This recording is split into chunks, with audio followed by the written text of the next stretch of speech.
एक नया मुद्दा खड़ा हो गया है। हामिद मीर और नसीम ज़रा साहबा जब एक प्रोग्राम में बात कर रहे थे तो हामिद मीर साहब ने एक सवाल उठाया। अब क्योंकि इसमें बहुत सारी चीज़ें मुझे पहले पता थीं, मैंने गुज़िश्ता साल अक्टूबर में, गालिबन सितंबर अक्टूबर में मैंने एक प्रोग्राम किया था 2021 में, यानी 2022 गुज़िश्ता साल तो 2022 था, 2021 में मैंने एक प्रोग्राम किया था। उसके कॉन्सिक्वेंसेस मुझे भुगतने पड़े थे क्योंकि मुझे कुछ चीज़ों का पता चला था और मैंने पाकिस्तान की एस्टेब्लिशमेंट कहकर मुखातिब किया था। बात ये हो रही थी कि इमरान खान साहब से पूछा जाए कि उनको कौन मजबूर कर रहा था कि इसराइल को तस्लीम करें या इसराइल के लिए गुंजाइश पैदा करें। और दूसरा, नसीम ज़रा साहब ने कहा कि इंडिया को लेकर भी जनरल बाजवा किसी और तरह सोचते थे और इसराइल को लेकर भी नॉर्मलाइजेशन वो चाहते थे। एक्चुअली ये कहानी क्या है मैं आपको बता देता हूँ। मैंने आपको पहले कई मरतबा बताया, आज से 1.5 साल पहले, कि इमरान खान साहब पे बहुत दबाव है। ये तो हम बता नहीं पाते थे क्योंकि उस वक्त हालात किसी और तरह के थे। हालात अब भी कोई इतने साजगार नहीं हैं, लेकिन फिर भी कुछ चीज़ें मैं आपके सामने रख देता हूँ। एक तो ये है कि जनरल कमर जावेद बाजवा ना खुलकर यूँ बात नहीं करते थे। जब सहाफ़ी इकट्ठे होकर बैठते थे या एक डिस्कशन होती थी तो उसमें वो फूड फॉर थॉट या वो इस तरीके से बात करते थे कि पाकिस्तान को दुनिया के नॉर्मल मुल्कों की तरह बिहेव करना चाहिए। पाकिस्तान ने कोई ठेका नहीं उठाया हुआ, कुछ इस तरह की चीज़ें। हमारे लोग बहुत गुमराह रहे हैं, हमने लोगों को मिसगाइड किया है, पाकिस्तान एक अलग तरीके से चलता रहा है, ये चीज़ें गलत हैं, पाकिस्तान को सोचना होगा, पाकिस्तान को सोचना चाहिए कि क्या पाकिस्तान की डायरेक्शन दुरुस्त है। वो इस तरीके से बात करते थे कि आज अरब्स जो हैं वो इसराइल के साथ ताल्लुकात को नॉर्मलाइज़ कर रहे हैं और उनके दरमियान कितनी ज़्यादा ट्रेड हो रही है जिसका कितना फ़ायदा है। बहुत सारे शोबों में कई ममालिक आगे हैं जिनसे हमारे कोई ताल्लुकात नहीं हैं, तो पाकिस्तान को अपने ताल्लुकात जो हैं वो बेहतर करने चाहिए। इस तरीके से वो गैर महसूस अंदाज में मीटिंग्स के अंदर ये कोशिश करते थे कि इसराइल को लेकर पाकिस्तान का जो मौक़िफ़ है वो तब्दील हो जाए। अच्छा, मैंने ये चीज़ नोट की कि जो लोग 1-on-1 मुलाकात करके आते थे जनरल कमर जावेद बाजवा साहब से, उसके बाद उनके मौक़िफ़ में एक तब्दीली आती थी इसराइल को लेकर। 3-4 सहाफ़ी इन हालात से गुज़रे हैं। एक जर्नलिस्ट हैं, बड़े मकबूल जर्नलिस्ट हैं, बहुत बड़ा नाम है उनका मुझे टेलीफ़ोन आया और मेरे साथ वो बातचीत कर रहे थे। उनकी 1-on-1 मुलाकात हुई थी जनरल कमर जावेद बाजवा साहब से।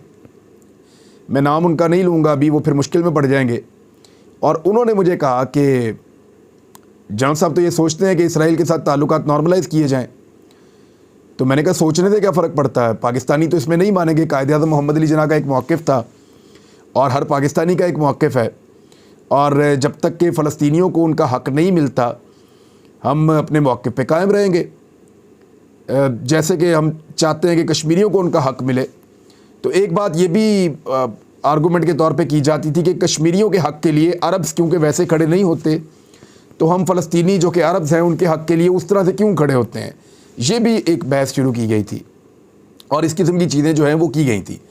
अब मैंने उसमें वो जो सहाफ़ी थे उन्होंने कहा जी अब मेरे से एक्सपेक्ट ये किया जा रहा है कि मैं इसको ज़रा थोड़ा सा डिबेट के अंदर शामिल करूं और इन चीज़ों पे बातचीत शुरू करूं। तो मैंने उनसे कहा जी ये ख़तरनाक है, आग से खेलने के मुतरादिफ़ है। पाकिस्तान में इस मौक़िफ़ के लिए कोई गुंजाइश मौजूद नहीं है। और मेरा भी ये मानना है, यानी मुझे ज़ाती तौर पर ऐसा लगता है कि फ़लस्तीनियों को उनका हक़ मिलना चाहिए पहले, और उसके बाद कोई एक सलूशन निकले ना इस मसले का, तो उसके बाद ताल्लुकात नॉर्मलाइज़ हो सकते हैं। लेकिन पहले फ़लस्तीनियों को उनके जीने का हक़ मिलना चाहिए और उनको उनकी रियासत मिलनी चाहिए, उनके मुतालबात पूरे होने चाहिए। उनको तो वहाँ इबादत करने की भी इजाज़त नहीं है। तो कायद-ए-आज़म मोहम्मद अली जिन्ना का भी एक मौक़िफ़ था, तो उस मौक़िफ़ से पाकिस्तान पीछे नहीं हट सकता। तो उन्होंने मुझे कहा कि अब मेरे से ये एक्सपेक्ट किया जा रहा है या मेरे पे ये दबाव है कि मैं ये वाली बात करूँ। तो उस पर फिर मैंने उनसे कहा कि आपका कोई इंटरव्यू आ रहा है तगड़ा। तो उन्होंने कहा मैं एक इंटरव्यू करने वाला हूँ इमरान खान साहब का। तो मैंने उनसे ये गुजारिश की कि फिर आप इमरान खान साहब से ये सवाल पूछ लें। तो सवाल तो आप पूछ ही सकते हैं कि क्या इसराइल को आप तस्लीम करेंगे या आपका कोई इरादा है, क्योंकि अरब ममालिक कर रहे हैं।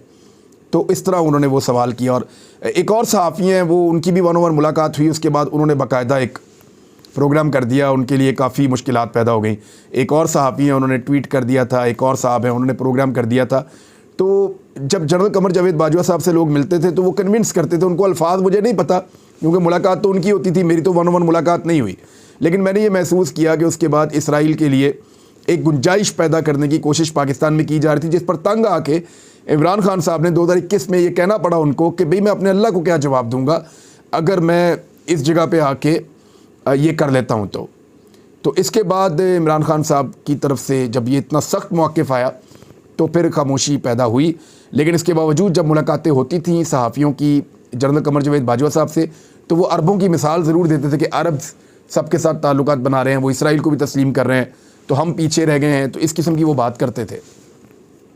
उसके बाद जो इंडिया के साथ ताल्लुकात का मामला है, जनरल कमर जावेद बाजवा साहब इंडिया के साथ एक सुलह करना चाहते थे, एक दोस्ती करना चाहते थे, और वो इंडिया के साथ ताल्लुकात को बहुत अच्छा रखना चाहते थे, और ये लड़ाई वाले जो मामला था इनको ख़त्म करना चाहते थे। ये हर पाकिस्तानी की ख्वाहिश है, ये होना चाहिए।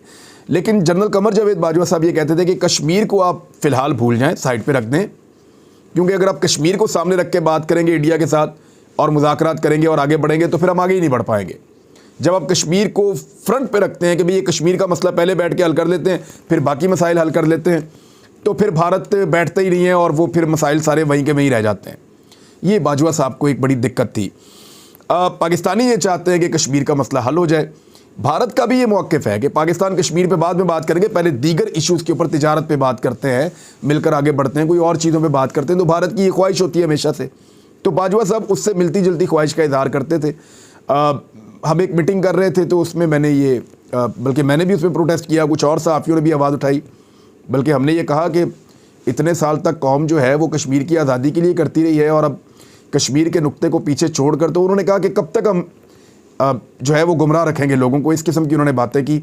और बाजवा साहब भारत के साथ बहुत अच्छे ताल्लुकात रखना चाहते थे, किसी किस्म की लड़ाई नहीं चाहते थे, और कश्मीर के मसले को वो कहते थे कि पीछे कर दो फ़िलहाल, बाकी चीज़ों को जो है वो लेकर चलते हैं, और वक्त आ जाएगा कि एक वक्त ऐसा आ जाएगा कि पाकिस्तान और भारत के बीच में कश्मीर का मसला भी हल हो जाएगा।